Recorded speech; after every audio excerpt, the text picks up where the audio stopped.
quietly lit a cigarette, held it between my fingers, and slowly extended my hand out of the trench. An enemy sniper spotted the small flame, and a bullet pierced my palm. But my comrades even congratulated me because I didn't want to stay in the war. According to soldier rules, if a fighter was wounded in battle, he could be sent home, so many tried to leave service this way. One veteran even sharpened a bullet, loaded it into a rifle, and aimed the barrel at his own palm. 2 recruits next to me got scared and shot each other's hands. That veteran turned out to be especially brave. He simply grabbed the red-hot machine gun barrel. We thought we would be sent home, but the medics exposed our plan. We were handed over to a military tribunal.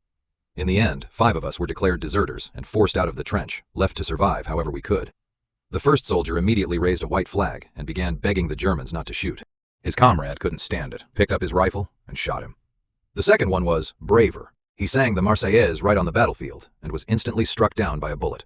The third tried to survive by throwing a grenade at an enemy aircraft, but he was killed anyway. I was simply lucky. When I was thrown out of the trench, I was almost immediately spotted by a German plane. My stomach was shot through.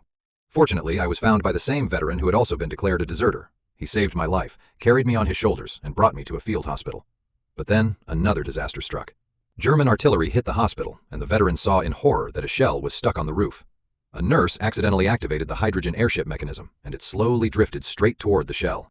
Everyone panicked and ran for their lives. At a critical moment, the veteran ran into a steel storage compartment.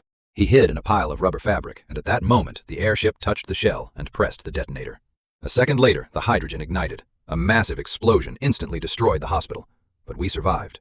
Due to a blow to my head, I completely lost my memory, but I was lucky again. I eventually returned to my hometown. I saw my fiancée, Emily, break into tears of relief. This story taught me one thing: the greatest human stupidity is starting a war.